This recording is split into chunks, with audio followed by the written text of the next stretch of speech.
YouTubers, this is Nurse J at Nursing the Truth, and I hope everyone is having a great day. As always, I have my God thought here with wisdom, truth at your service.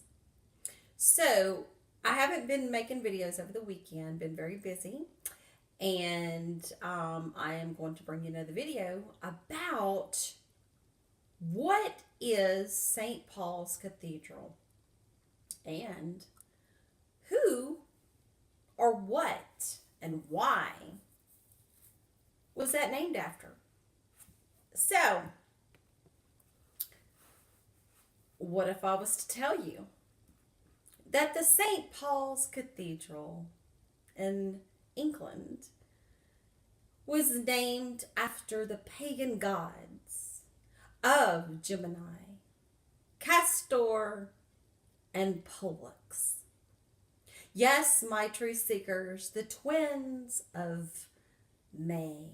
You're bipolar, you're opposites. The one that is divine and the one that is human. The one that reigns on top and the other one that reigns on the bottom.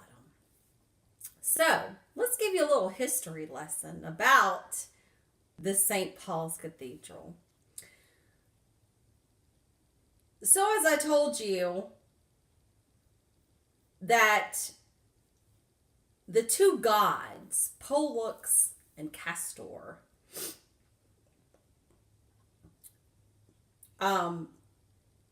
Pol was the immortal brother of Castor, and he avenged his brother's Castor's death, and with which he stands before you in a presence the most contrary to that of the banded-legged apostle that could possibly be imagined. The cathedral dedicated to honor the sun in the star Pollux stands directly in the zenith. When the star Pollux is at the meridian, the constellation Aries, which is the temple, will be observed rising in the east. And hence the twins Castor and Pollux, the two names for one and the same constellation, being at that moment at the zenith, were worshipped as in most peculiar sense, presiding over the adjudication of equity and in all courts of law and justice. In the calendar of Julius Caesar, the sun enters a sign of the twins on the 19th of May, which would bring him in the star Pollux on the 16th of June.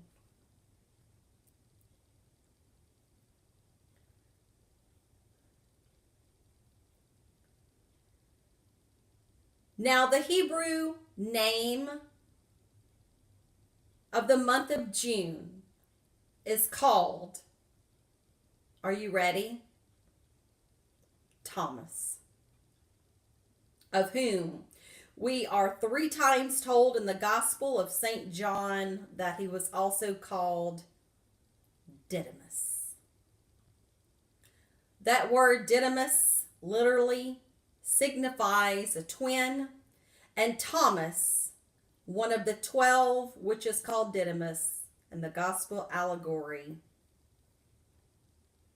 is calling for evidence of the resurrection of Christ and insisting on having proof and not mere hearsay testimony. Exemplifies the physical analogy and represents the twins of May and June as presiding over the administration of justice.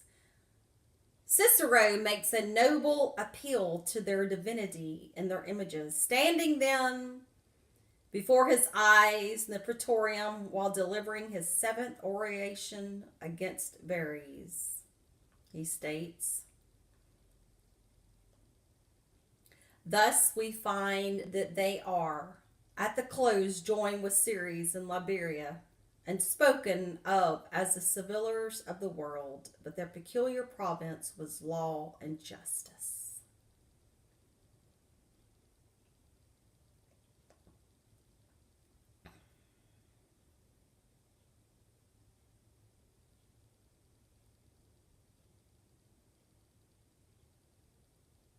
Castor and Pollux, the two, were considered and spoken of as the greatest of all gods. Their altars, still in existence, which are inscribed Castori et Pollucii Dies Magnus. To Castor and Pollux, the great gods, and in the collection of Gruter is a Greek manuscription.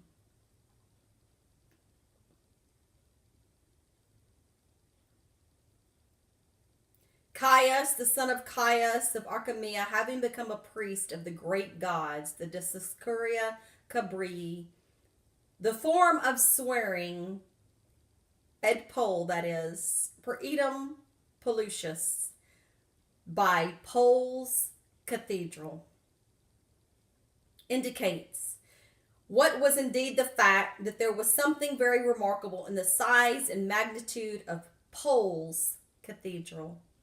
An analogy still preserved in the relative size of the Pol's cathedral continued to this day under the various sounding but self-same meaning naming of St. Paul's Cathedral. The greatest gods seem naturally to acquire the greatest churches.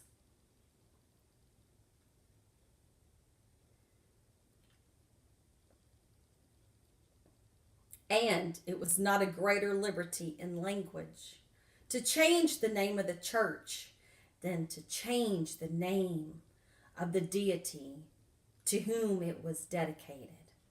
And Pol's Cathedral, the common utterance for the temple of Polis, became gradually to be pronounced St. Paul's Cathedral, without any note or date or trace of human observance when or how the change took place, and for this reason, that there has really never been any change at all, and it is to all intents and purposes the temple of Pollux still, that is, the temple of the sun, considered and worshipped as in Pollux, the more easterly and the brighter of the twins of May. It was a bishop's see for 3 centuries before the religion of this country acquired the name of Christianity, talking about England. The bishops of London and of York were present in the Council of Arles, Arles, in France, held under Constantine in the year of 314, disputing about Father, Son, and Holy Ghost, though you will find that Christianity had not been preached in England before the arrival of the monk Augustine in the year 597. That is 283 years after that council. The name of either of the twins being used indifferently, the one for the other.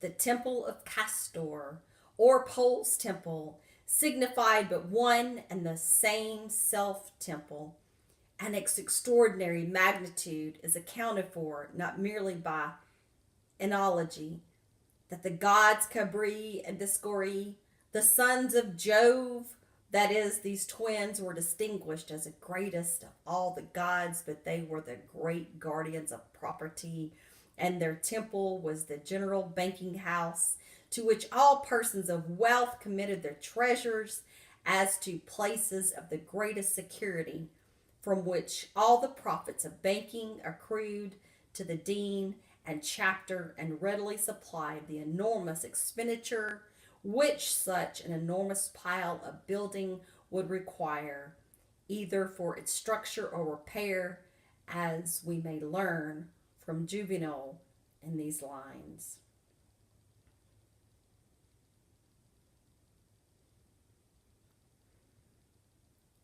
By Paul's church, by whosoever shall swear by the gold of the temple, he is a debtor. That is, he makes a draft upon the bank, and ought to have effects there to honor it. The twins themselves, Castor and Pol, or Pollux, are each of them names of but one and the same self deity, the Son. And from their representation as two brothers originated the fable of the union of the divine and human nature in the person of Christ. Pole being the divine and Castor being the human part of the constellation, they are uterine brothers only, that is, brothers by the same mother. Pole, the son of Jupiter and Leda, and Castor, the son of Leda, by her proper husband, the Joseph, the son of Leda, by her proper husband of the gospel.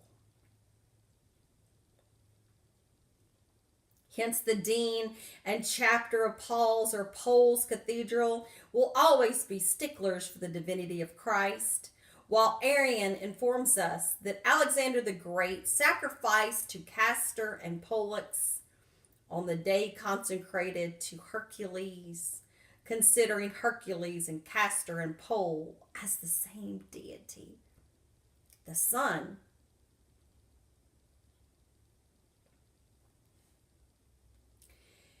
And that he was perfectly orthodox in doing so.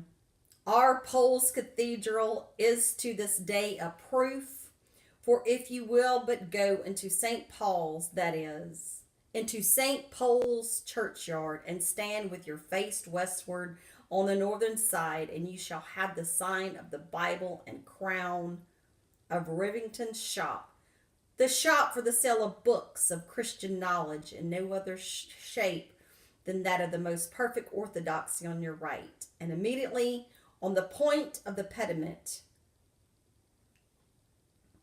over the entrance of the edifice stands the statue of Hercules with his well-known characteristic club and the skin of the lion.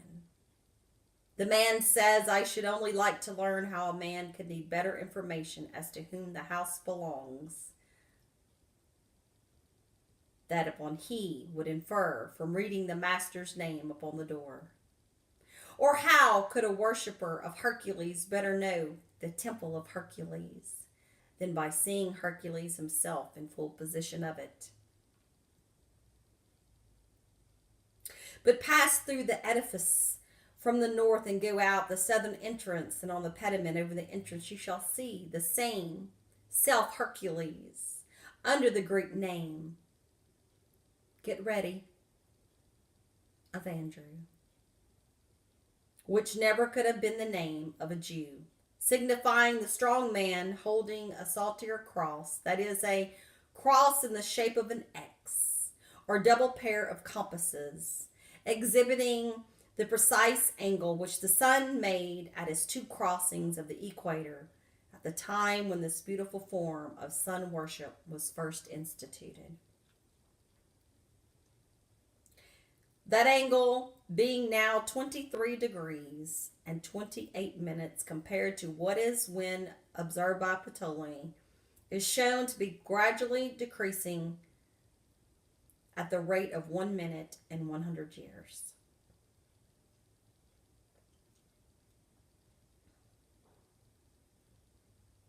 With our Christian blunders have so absurdly anticipated in a moral sense, and St. Andrew, you will observe, stands with this great measure of the sun's angle upon the equator behind his back, insignificant indication that what is to be seen is a crucified man, but what is to be understood is in the background. But it is not in one, it is not within the compass of very many discourses that I can hope to compress the merit of this great argument, this irrefutable evidence.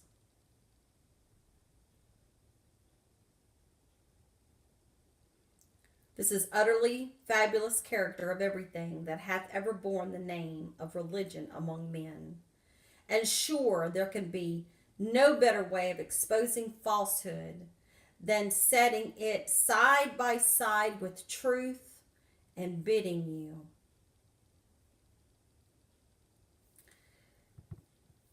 This was taken from the book The Devil's Pulpit by Dr. Robert Taylor.